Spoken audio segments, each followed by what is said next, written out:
तो कबीर की आदत थी, वो लोगों से कहते कि भैया यूं मत चले जाना, अरे भोजन तो कर जाओ, अब आ ही गए तो भोजन कर जाओ। कभी 200 आदमी, कभी 300 आदमी, कभी 500 आदमी। गरीब कबीर की हैसियत क्या, बामुश्किल दिन भर कपड़ा बुन के कितना बुनोगे। उधारी चलती जाती, पत्नी परेशान, बेटा परेशान। एक दिन यह हालत हो गई कि जब पत्नी बाजार गई और दुकानदार से उसने भोजन के लिए प्रार्थना की कि घर में 200 आदमी बैठे और मेरे पति ने निमंत्रण दे दिया है, मैं पीछे के दरवाजे से भाग के आई हूं, जल्दी से कुछ चावल दो, घी दो, आटा दो। उस दुकानदार ने कहा बहुत हो गया, पहले का कर्ज चुकाओ, ये कर्ज बढ़ता ही जा रहा है, ये चुकेगा कैसे, मेरी दुकान तुम दबा दोगे। ये कबीर का तो भजन चले और मेरा भंडा फूटा जा रहा है। कबीर तो हर किसी को निमंत्रण दे देते हैं, कबीर को पता है कि बर्बादी मेरी हो रही, ये चुकेगा कैसे, कर्ज इतना हो गया कि अब मैं और नहीं दे सकता। पत्नी ने कहा कुछ भी करो, आज तो देना ही होगा, इज्जत का सवाल है, मैं किस मुंह से जाके कहूं, लोग बैठे, भोजन तो कराना ही होगा। उस दुकानदार की बहुत दिन से कबीर की पत्नी पर नजर थी। कबीर की पत्नी थी, सुंदर रही होगी। कबीर जैसे व्यक्ति की पत्नी हो, असुंदर भी रही होगी तो सुंदर हो गई होगी। कबीर का संग साथ मिला होगा, रंग रूप निखर आया होगा, प्रसाद उतर आया होगा। जहां 24 घंटे कबीर के आनंद की वर्षा हो रही थी, वहां कोई कुरूप कैसे रह जाए। सुंदर थी, बहुत सुंदर थी।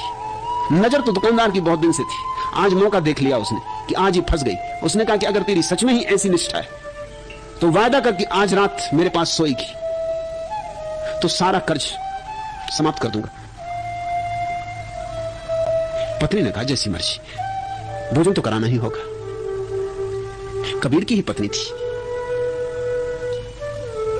कोई साधारण लौकिक साधु की पत्नी नहीं थी, कबीर की ही पत्नी थी। ये कबीर के ही योग्य थी बात। उसने कहा ठीक है, अगर तुझे इससे ही हल हो जाता तो ठीक है, निपटारा हुआ और ये अच्छा रास्ता मिल गया, तूने पहले ही क्यों ना कहा। ये रोज रोज की परेशानी कभी की मिट गई होती। ठीक है, सांझ में आ जाऊंगी। वो तो ले आई, उसने सबको भोजन करवाया। सांझ वर्षा होने लगी, बड़े जोर से वर्षा होने लगी। वो सजी समरी बैठी। कबीर ने पूछा कहीं जाना है या क्या बात, तू सजी समरी बैठी है, वर्षा जोर से हो रही है। उसने कहा जाना है और जरूर जाना है, तुमसे क्या छिपाना है। इसको प्रेम कहते, तुमसे क्या छिपाना है।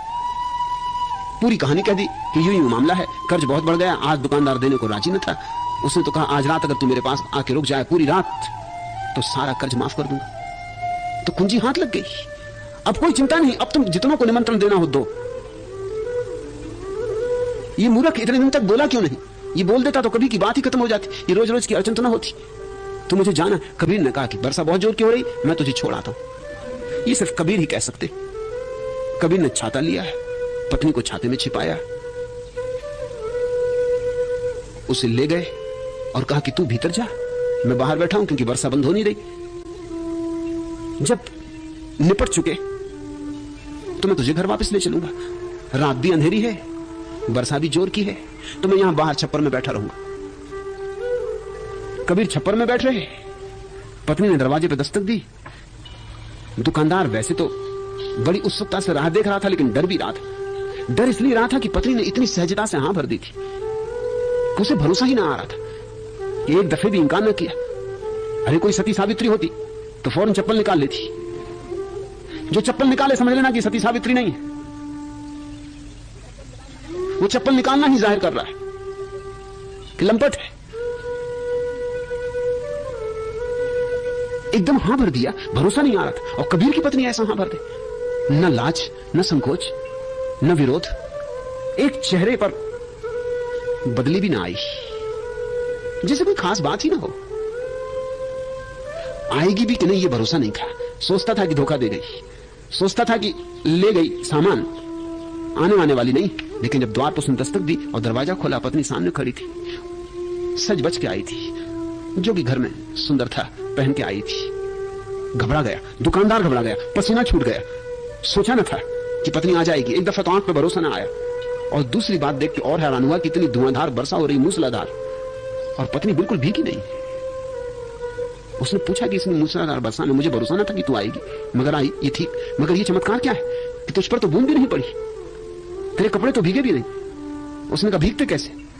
अरे कबीर जो मुझे साथ लेके आए खुद भीगते रहे, छाते में मुझे छिपाए रहे। कहने लगे मैं भीग जाऊं तो कोई बात नहीं, लेकिन तुझे तो अब उस दुकानदार के पास जाना है। उस बेचारे का क्या कसूर कि आज वर्षा हो रही। वो तो दुकानदार और भी लड़खड़ा गया। उसने कहा कबीर छोड़ गए? कबीर कहां है? गए? यही। उसने कहा गए नहीं, छप्पर में बैठे। क्योंकि वो कहते जब तू निपट जाए, पता नहीं वर्षा रुके ना रुके, रात अंधेरी है, तो ले जाने के लिए बैठे, तो जल्दी निपट लो, तुम्हें जो करना हो कर लो, क्योंकि उनको ज्यादा देर बिठाए रखना भी ठीक नहीं। सुबह ब्रह्म मुहूर्त में फिर उठाना होता है और फिर भजन कीर्तन और भक्ति इकट्ठे होंगे।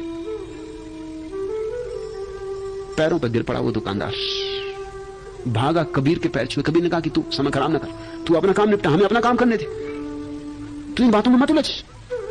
अरे पैर छूना वगैरह पीछे हो लेगा, सुबह आ जाना, भजन कीर्तन कर लेना, वहीं पैर भी छू लेना, मगर अभी तू अपना काम निपटा। उसने कहा आप कहते क्या हैं?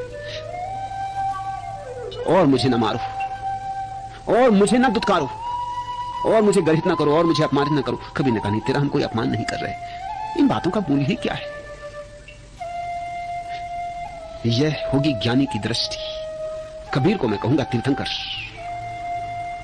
मेरे लिए कबीर ने कितने घोड़े और कितने हाथी छोड़े ये सवाल नहीं, एक बात देख ली कि ये संसार और इसके मूल्यों का कोई मूल्य नहीं, इसकी नीति कुछ नीति नहीं, इसकी अनीति कुछ अनीति नहीं, सब व्यवहारिक बातें हैं। और उस परम सत्य को कुछ भी नहीं छूता है। वह परम सत्य सदा कुंवारा है, अछूता है, वो जल में कमलवत है। मगर कबीर को कौन तीर्थंकर माने?